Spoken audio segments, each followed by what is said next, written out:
Assalamualaikum warahmatullahi wabarakatuh.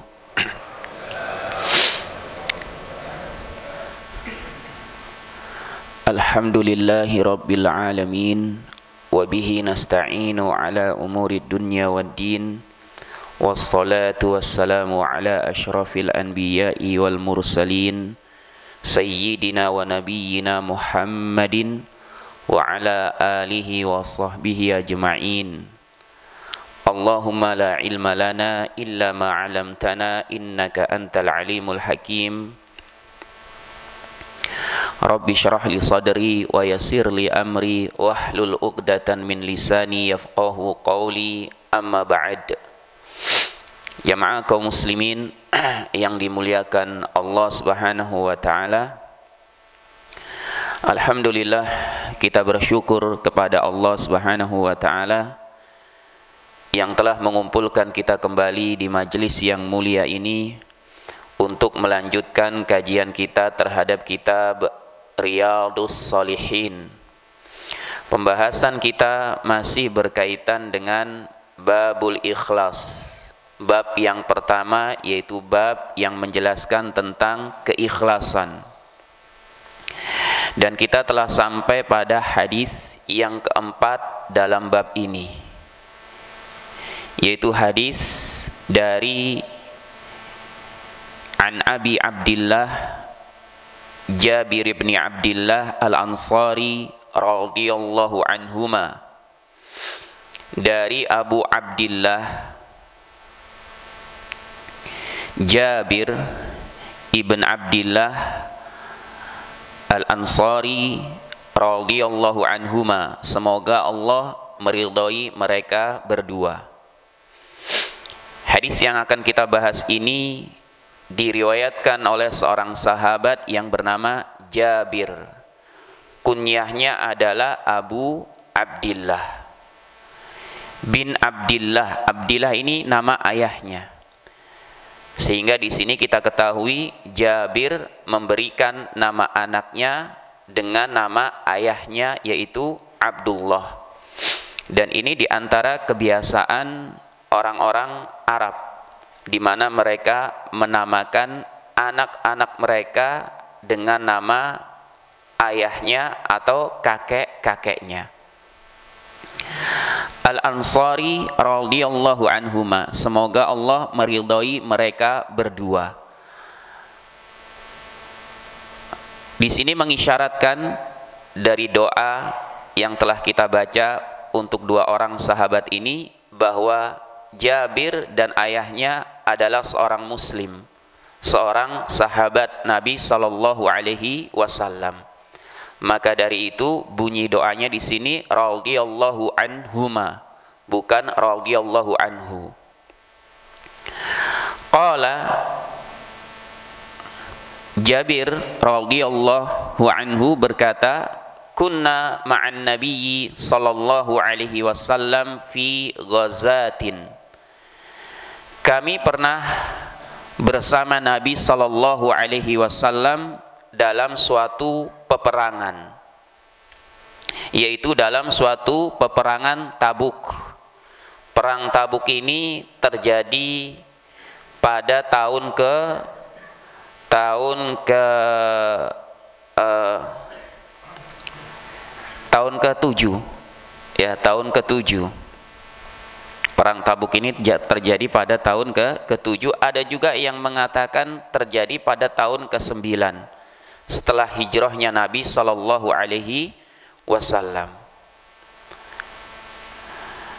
Faqala, maka Nabi sallallahu alaihi wasallam bersabda, inna bil madinati la rijalan ma sirtum masiran wala qata'tum wadiyan illa kanu ma'akum hasabuhumul almaradu. Sesungguhnya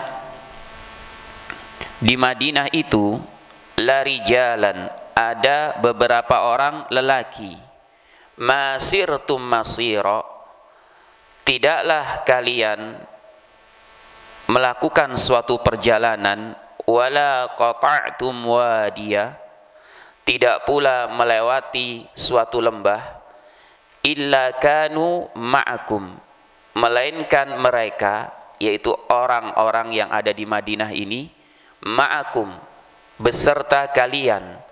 Maksudnya beserta kalian dalam memperoleh pahala.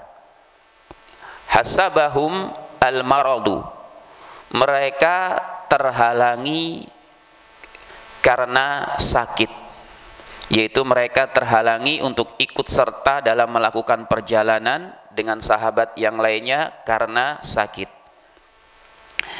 Wa fi riwayatin, di dalam riwayat yang lain, illa syarikukum fil ajri, melainkan mereka, yaitu beberapa orang yang ada di kota Madinah yang tidak bisa ikut serta dalam perjalanan dan melewati lembah-lembah atau pergi untuk berjihad fi sabilillah, melainkan mereka syarikukum fil ajri, yaitu membersamai kalian dalam memperoleh pahala. Rawahu Muslim. Hadis ini diriwayatkan oleh Al-Imam Muslim. Wa rawahul Bukhari an Anasin radhiyallahu anhu qala.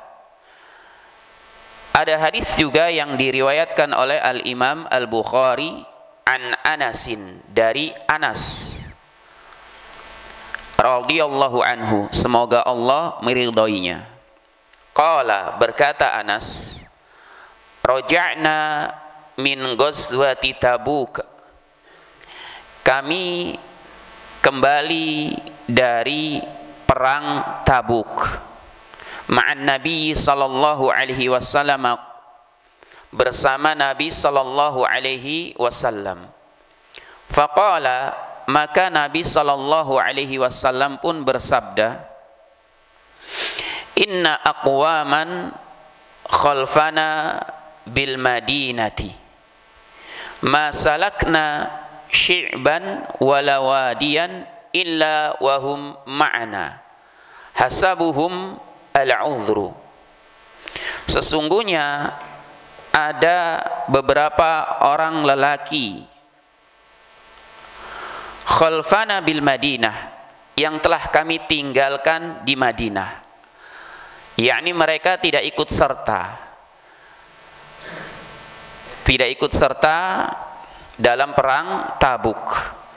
Masalakna syi'ban wala wadiyan, tidaklah kami melewati celah suatu lembah, atau tidaklah kami melewati celah suatu bukit dan lembah, illa wahum ma'ana, melainkan mereka bersama kami dalam memperoleh pahala. Hasabuhum al-udhru, mereka terhalangi, yaitu mereka tidak bisa ikut untuk berperang karena ada udhur syar'i yang diperbolehkan dalam syariat untuk tidak ikut perang, seperti sakit, terluka, dan yang lain sebagainya. Kemudian Asy-Syarih rahimahullahu ta'ala berkata, afadal hadithu, hadis ini memberikan beberapa faedah, yaitu man habasahu al-'udhru 'anil jihadi kana lahu ajrul mujahidin idza sahhat niyatuhu wa qasduhu fi raqbati fil jihadi.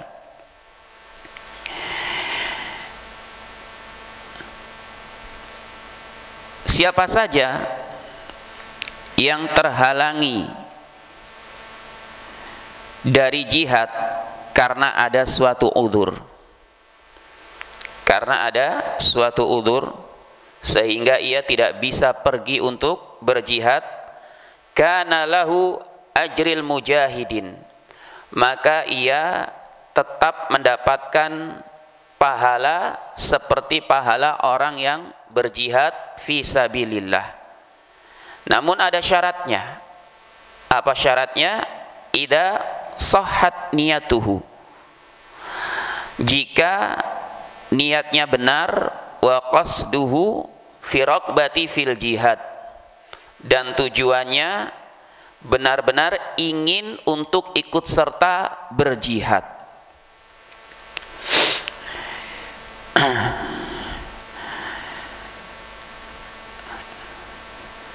Dan di sini jamaah kaum muslimin yang dimuliakan Allah Subhanahu wa taala, kita bisa mengetahui bahwa jika ada yang memiliki niat yang benar untuk melakukan suatu amalan soleh, kemudian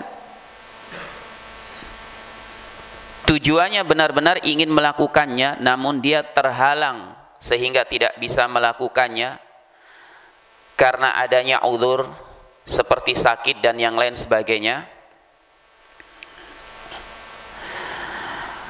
maka ia akan tetap mendapatkan pahalanya sebagaimana pahala orang yang melakukan amalan tersebut.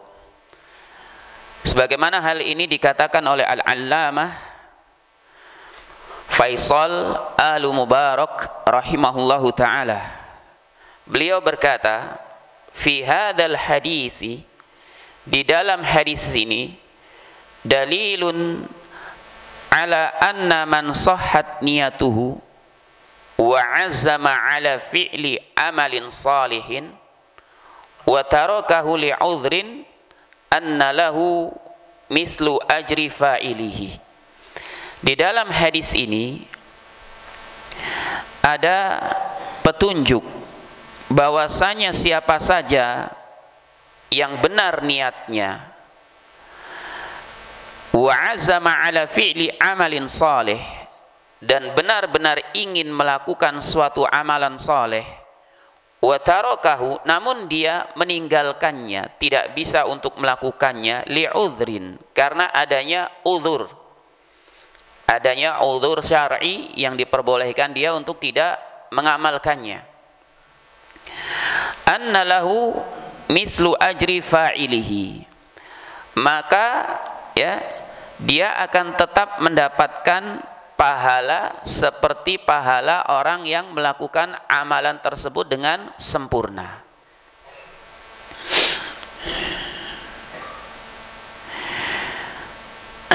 Di dalam hadis yang mulia ini juga mengandung pelajaran keutamaan niat yang benar,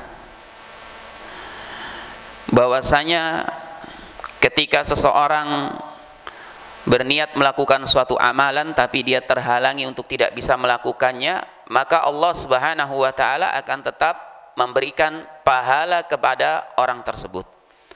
Dan hadis yang mulia ini juga menunjukkan luasnya rahmat Allah Subhanahu wa taala yang diberikan kepada hamba-hambanya, sehingga seorang hamba tidak akan disia-siakan oleh Allah Subhanahu wa taala dari kesungguhan niatnya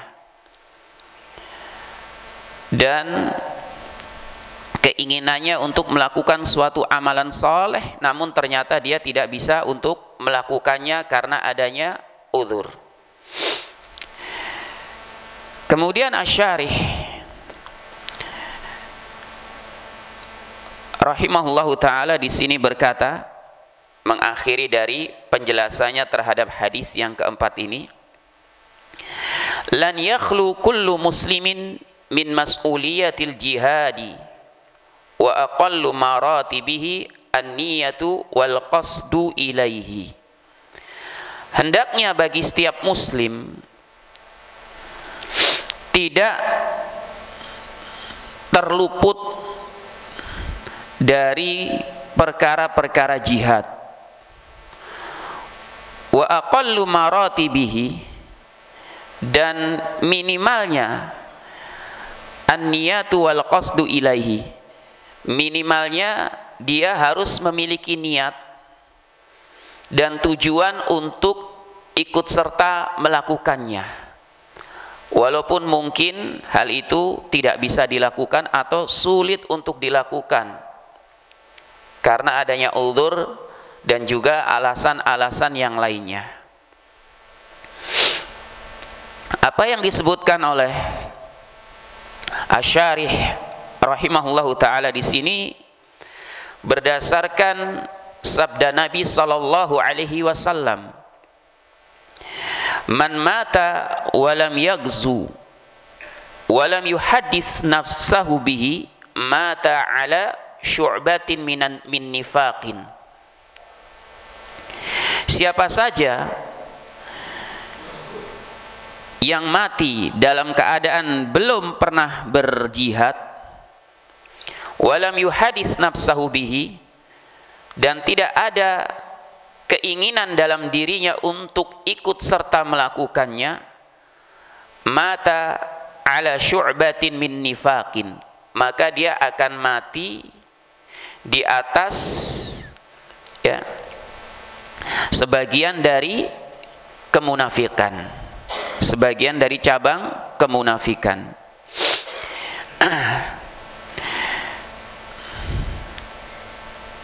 Akan tetapi Ibnul Mubarak rahimahullahu taala ketika memberikan penjelasan terhadap hadis ini, yaitu hadis man mata walam yaghzu, beliau rahimahullahu taala berkata, "Fanara anna dzalika kana ala ahdi Rasulillah sallallahu alaihi wasallam." Kami memandang, kata Ibnul Mubarak rahimahullahu taala, bahwasanya yang demikian itu, yaitu orang yang mati dalam keadaan belum pernah sama sekali berperang, berjihad, dan tidak ada keinginan dalam dirinya untuk ikut serta dalam berjihad, kana ala ahdi Rasulillah sallallahu alaihi wasallam. Yang demikian itu ketika di zaman Rasulullah sallallahu alaihi wasallam atau di zaman terjadinya suatu peperangan. Sehingga ketika terjadi peperangan antara kaum muslimin dengan orang-orang kafir, kemudian ada yang tidak pernah sama sekali untuk ikut serta dalam peperangan tersebut, atau tidak ada keinginan sama sekali, minimalnya berniat, maka yang seperti inilah akan mati di atas salah satu dari cabang kemunafikan. Oleh karena itu, jamaah kaum muslimin yang dimuliakan Allah Subhanahu wa taala, di sini Asy-Syarih, yaitu Asy-Syaikh Mustafa Al-Bugha rahimahullahu taala, memperingatkan kepada kita minimalnya ada niat dan keinginan untuk bisa melakukan jihad fi sabilillah. Di dalam hadis yang mulia ini juga mengandung pelajaran keutamaan jihad fi sabilillah di dalam agama kita, yaitu agama Islam. Kemudian kita akan beralih kepada hadis yang kelima. Wa an Abi Yazid Ma'an ibn Yazid ibn al-Akhnas radhiyallahu anhum, dari Abu Yazid Ma'an, yang meriwayatkan hadis ini adalah seorang sahabat yang bernama Ma'an. Dia memiliki kunyah Abu Yazid, sedangkan ayahnya bernama Yazid. Ayahnya Ma'an ini bernama Yazid. Ini juga menunjukkan bahwa Ma'an memberikan nama salah satu dari anaknya dengan nama ayahnya, yaitu Yazid.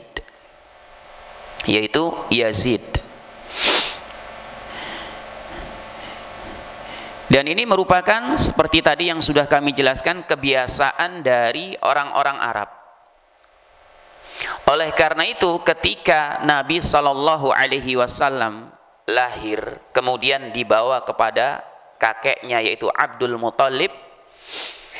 Abdul Muthalib ini memberikan nama Nabi kita yang mulia Sallallahu Alaihi Wasallam dengan nama Muhammad. Dan ternyata nama Muhammad ini nama yang asing. Bukan kebiasaan orang-orang Arab itu memberikan nama anaknya dengan nama Muhammad. Lalu Abdul Muthalib pun ditegur oleh beberapa karib kerabatnya dan teman-temannya. Kenapa engkau memberikan nama cucumu dengan nama Muhammad?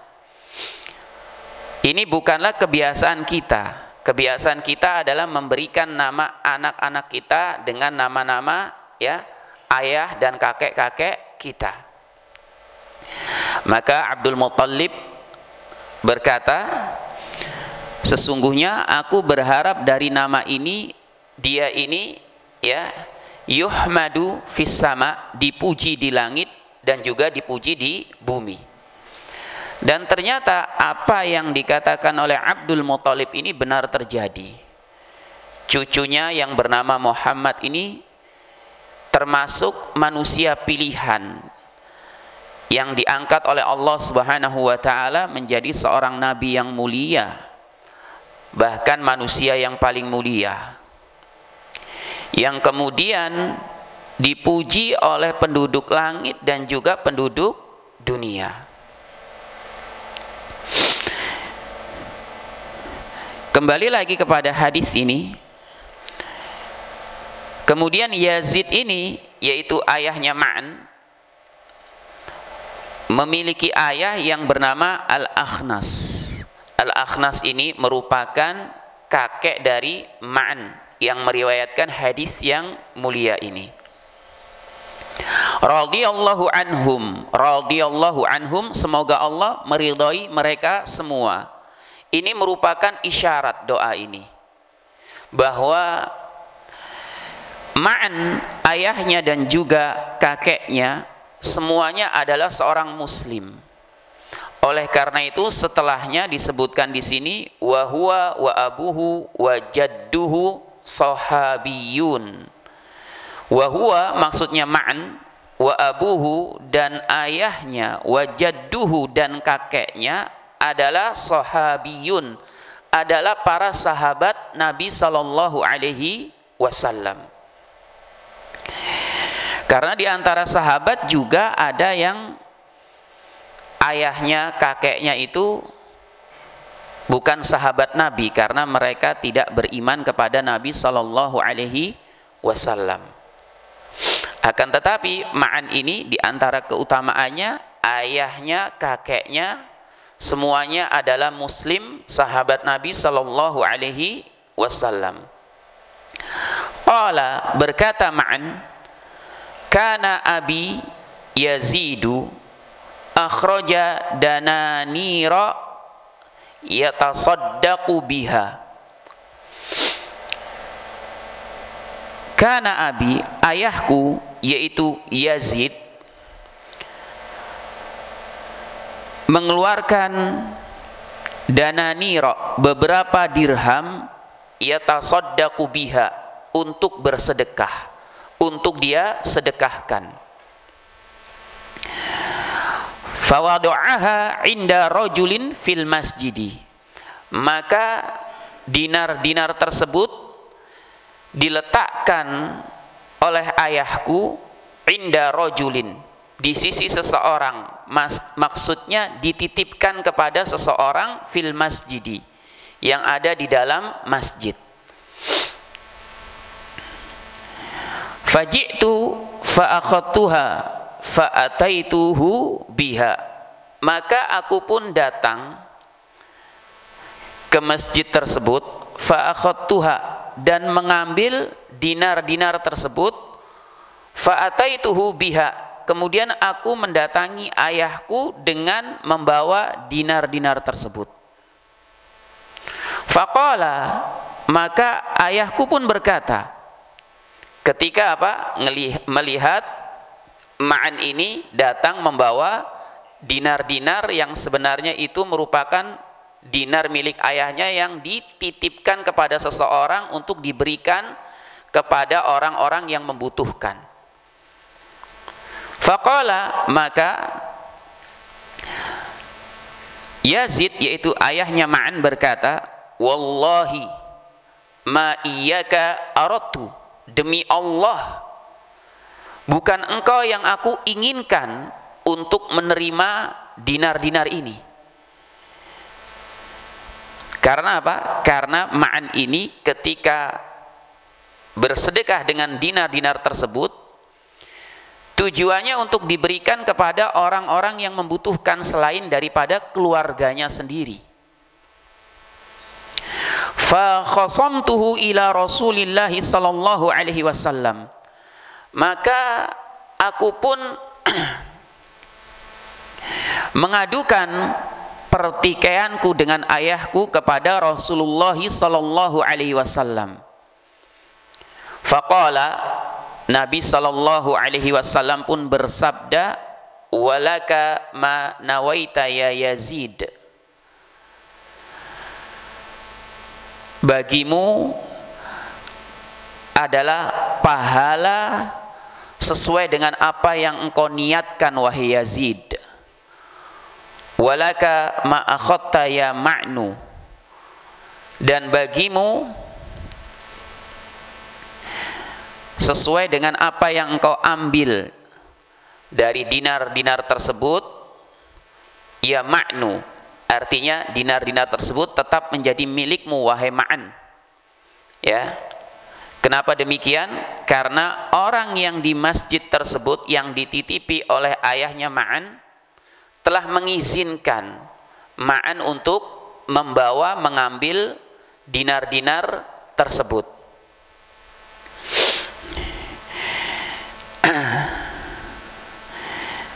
Berkata Syarih rahimahullahu ta'ala, afadal hadithu, hadis ini memberikan beberapa pelajaran kepada kita. Yang pertama beliau sebutkan di sini, anna shadaqatat tatawwu' yajuzu daf'uha lil furu', bahwasanya sedekah tatawwu', sedekah sunnah yajuzu daf'uha lil furu', boleh diberikan kepada al-furu'. Al-furu' di sini maksudnya adalah anak, cucu, cicit dan seterusnya. Yang dimaksud dengan al-furu' di sini anak, cucu, cicit dan seterusnya. Saya pernah melihat ada terjemahan dari kitab ini, Nuzhatul Muttaqin. Rupanya penterjemahnya kurang tepat dalam menterjemahkannya. Ia menterjemahkan al-furu' dengan cabang-cabang. Memang secara bahasa al-furu' ini kalau diterjemahkan secara letterlek artinya adalah ya cabang-cabang, karena al-furu' jamak dari far'un. Cabang-cabang dia artikan cabang-cabang semua ya orang yang membutuhkan. Tapi al-furu' yang dimaksud di sini adalah anak, cucu, cicit dan seterusnya. Sebagaimana al-furu' ini juga menjadi istilah dalam ilmu waris.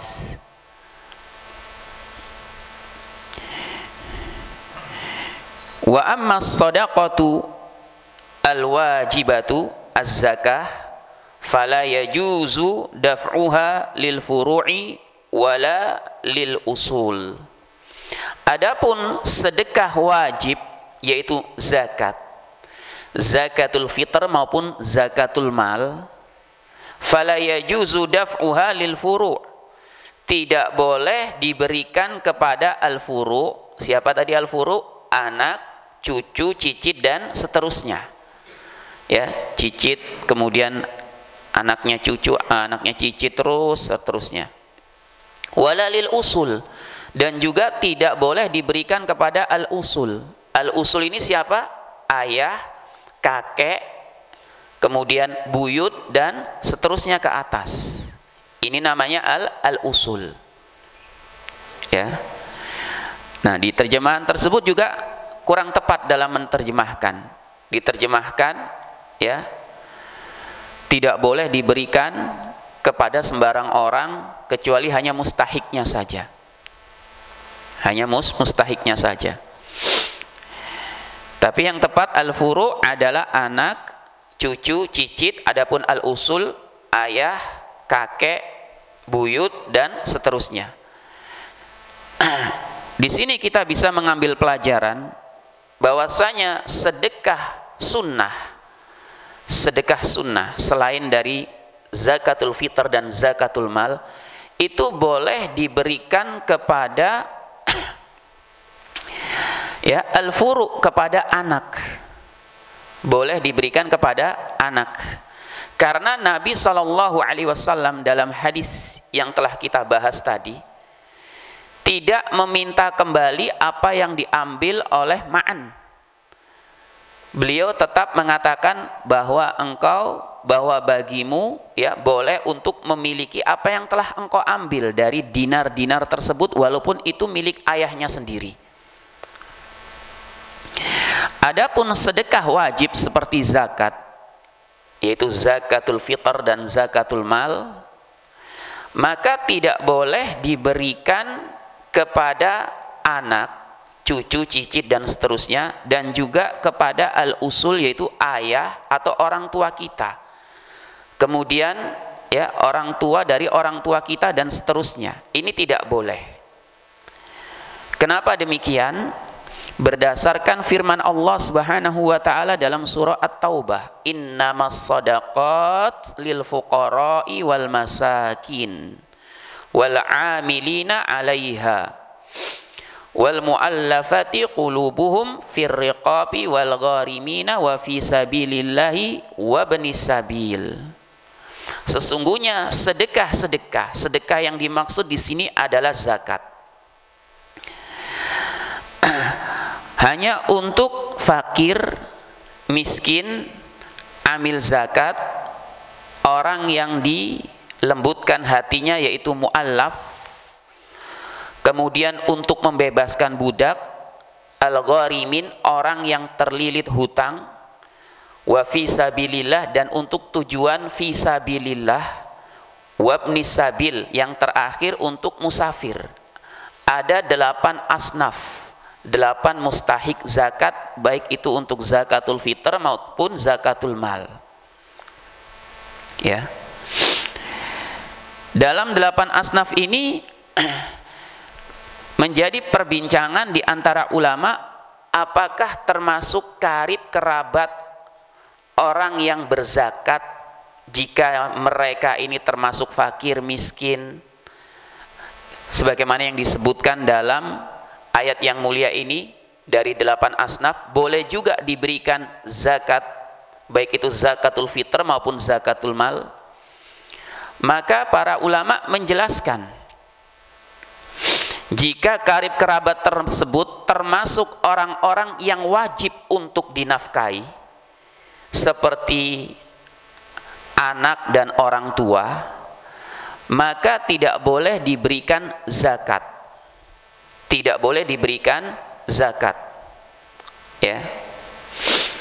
Sebagaimana kaidah menjelaskan, anna kulla man yajibu 'alal insani an yunfiqa 'alaihi fala yajuzu an yunfaqa 'alaihi fala yajuzu an yadfa'a zakata malihi ilaihim. Kaidah mengatakan bahwasanya orang yang wajib dinafkahi maka tidak boleh memberikan zakat kepadanya. Tidak boleh memberikan zakat kepadanya.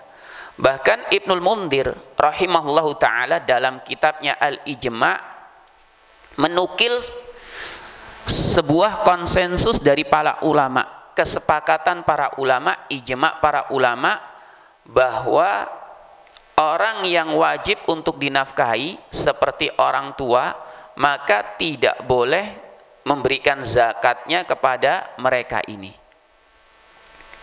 Tidak boleh. Ya. Disebutkan di antara alasannya yang pertama, karena memang mereka ini orang-orang yang wajib dinafkahi, bukan diberikan zakat. Bukan diberikan zakat.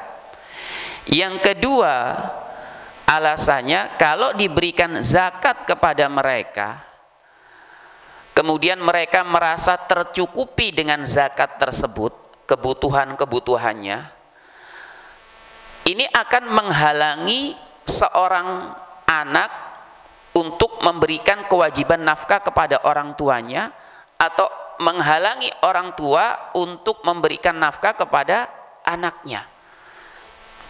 Misalkan memberikan zakat mal yang nilainya besar, misalkan karena anaknya kaya raya, kepada orang tuanya, sehingga kemudian dari uang zakat mal tersebut orang tuanya bisa untuk membuka usaha, ternyata sukses juga. Akhirnya apa? Anaknya ini akan enggan untuk memberikan nafkah yang wajib kepada orang tuanya, karena memandang orang tuanya sudah kecukupan. Begitu juga orang tua kepada anaknya, anaknya diberikan sebagian atau bahkan seluruh dari zakat malnya yang nilainya cukup besar. Kemudian uang tersebut diputar oleh anak tersebut untuk menjalankan suatu usaha, sehingga berhasil sukses, kecukupan anaknya dari hasil usahanya tersebut dalam memenuhi kebutuhannya. Akhirnya orang tuanya pun merasa enggan untuk apa? Memberikan nafkah yang wajib kepada anaknya. Ini alasan yang kedua yang dikemukakan oleh para ulama. Kecuali ada pengecualian. Zakat mal atau zakatul fitr boleh diberikan kepada orang tua atau kepada anak, terutama ini zakatul mal, jika orang tua atau anak terlilit hutang yang mereka tidak mampu untuk membayarnya, maka boleh seorang anak memberikan zakat malnya kepada orang tuanya dalam rangka membantu untuk membebaskan hutangnya. Begitu juga orang tua boleh memberikan zakat malnya kepada anaknya yang terlilit hutang untuk membantu membebaskan hutangnya. Kenapa demikian? Karena anak itu tidak memiliki kewajiban untuk melunasi hutang orang tuanya. Begitu juga seorang ayah tidak memiliki kewajiban untuk melunasi hutang anaknya. Sehingga ketika diberikan zakat mal tersebut bukan sebagai penghalang bagi orang tua kepada anaknya atau seorang anak kepada orang tuanya untuk tidak memberikan nafkah yang wajib. Karena setelah diberi harta tersebut, yaitu zakat mal tersebut untuk membayar hutang, habis sudah. Hanya saja manfaatnya si anak ini yang terlilit hutang atau orang tua yang terlilit hutang sudah terbebas dari hutang-hutang tersebut.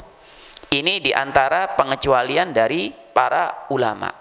Kapan zakatul mal itu boleh diberikan kepada al-furu', anak, cucu, cicit dan seterusnya, dan juga kepada al-usul, ayah atau orang tua, kakek, buyut dan seterusnya. Adapun jika zakatul mal atau zakatul fitr ini diberikan kepada selain dua orang ini, yaitu al-furu' dan usul, seperti misalkan kepada paman, bibi, saudara kandung, jika mereka ini memang benar-benar masuk dalam kategori salah satu dari 8 asnaf yang disebutkan dalam surah At-Taubah tadi, boleh untuk memberikan kepada mereka. Karena paman, bibi, ya, ini bukan termasuk orang-orang yang wajib untuk dinafkahi. Begitu juga seorang istri itu juga boleh memberikan zakat malnya kepada, ya, anaknya atau bahkan suaminya, jika suaminya dan anaknya miskin. Kenapa demikian? Karena seorang istri tidak memiliki kewajiban untuk menafkahi suaminya dan juga anak-anaknya. Yang punya kewajiban adalah seorang suami. Maka boleh memberikan apa? Zakat malnya. Ya, boleh. Begitu juga kepada mertua. Karena nggak punya kewajiban untuk apa? Menafkahi mertua. Maka di sini perlu untuk diperhatikan. Kemudian pelajaran yang selanjutnya, Asy-Syarih rahimahullahu taala berkata, jawazut taukili fi tauzi'is shadaqah. Bolehnya mewakilkan fi tauzi'is shadaqah, dalam memberikan sedekah, menyebarkan sedekah. Karena Yazid, ayahnya Ma'an ini, menitipkan dinar-dinarnya kepada orang yang ada di dalam masjid sebagai wakil untuk diberikan kepada orang-orang yang membutuhkan. Tapi ternyata yang datang justru anaknya sendiri. Tapi ini kan tadi adalah sedekah sunnah, maka boleh kalau sedekah sunnah. Bahkan sedekah sunnah ini lebih dianjurkan diberikan kepada karib kerabat sendiri.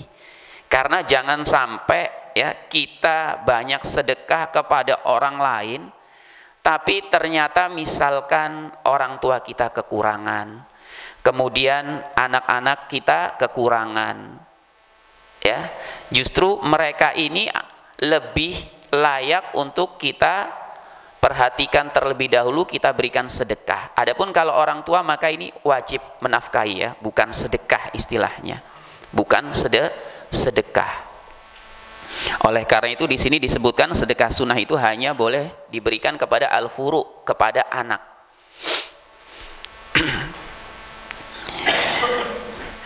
Ada sebagian orang yang mereka kadang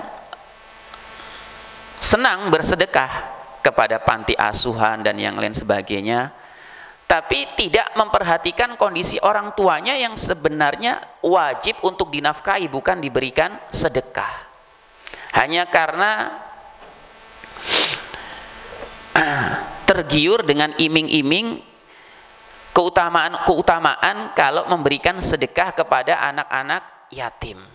Dan ini nyata terjadi yang seperti ini, bahkan menjadi suatu kebanggaan, ya, sedekah dong ke anak-anak yatim, nanti didoakan oleh mereka begini-begini. Intinya itu mengharapkan imbalan dari sedekah yang diberikan kepada anak-anak yatim, yaitu imbalan dunia.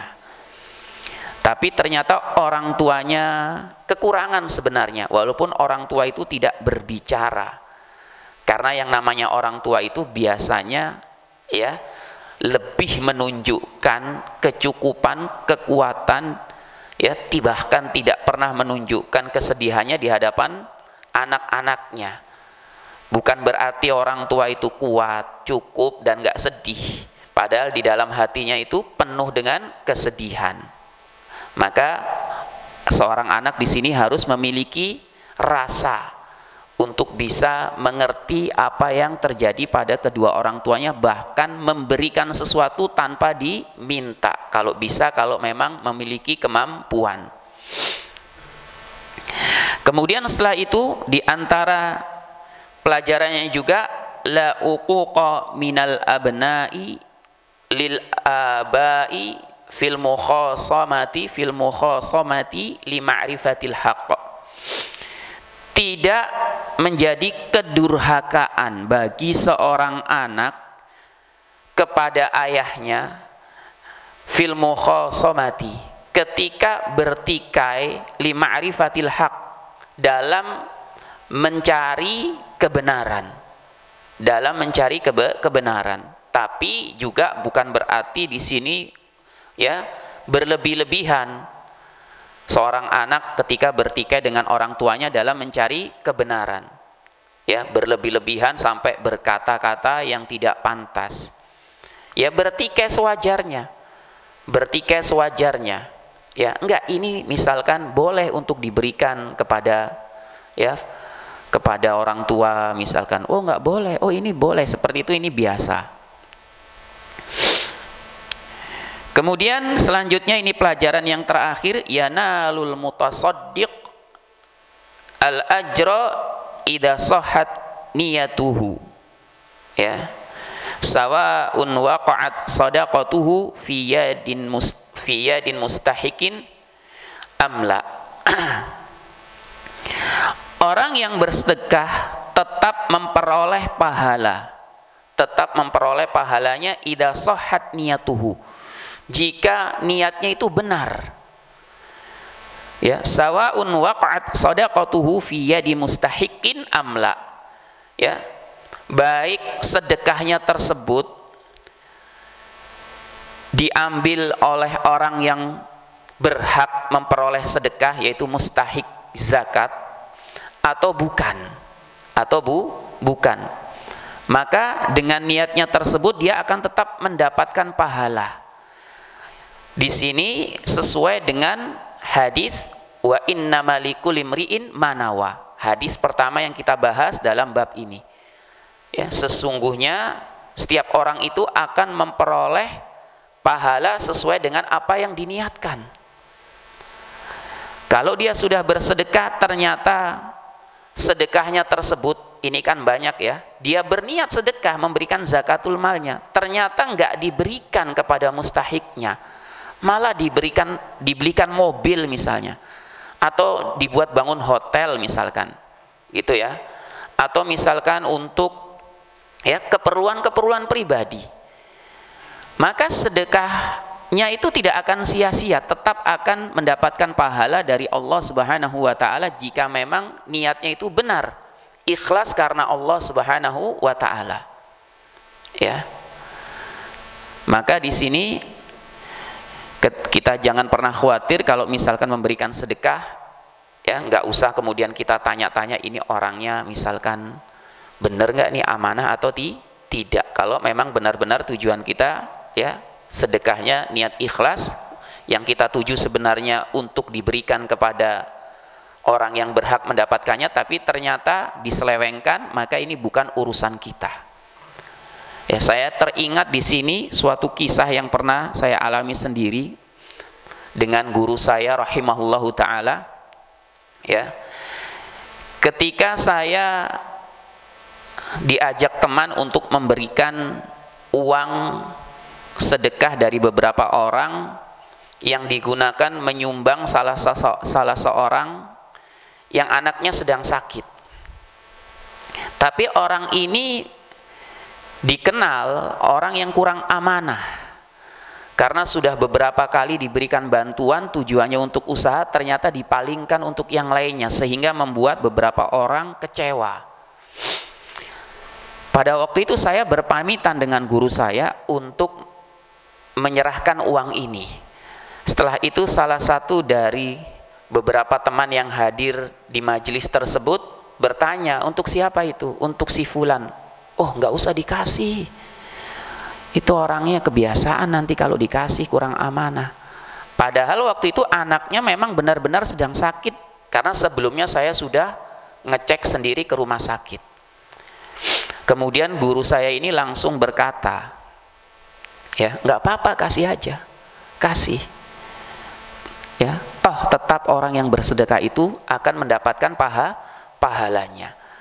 Adapun dia kurang amanah dan yang lain sebagainya, itu urusan dia dengan Allah Subhanahu wa taala. Ya. Nah, dari situlah kemudian menjadi pelajaran bagi saya dan juga beberapa teman-teman. Kalau memang kita ingin bersedekah, maka tetap bersedekah, yang penting luruskan niatnya, walaupun ternyata sedekah kita itu diselewengkan kepada perkara-perkara yang lainnya yang tidak seharusnya dilakukan. Wallahu ta'ala a'lam. Mungkin dua hadis saja yang bisa kita bahas pagi hari yang berbahagia ini, ya. Walaupun kita ngajinya pelan-pelan sambil ngantuk-ngantuk, ya, sambil fokus juga, karena yang ngantuk bukan hanya bapak-bapak saja, saya juga ngantuk, ya. Sama-sama ngantuk.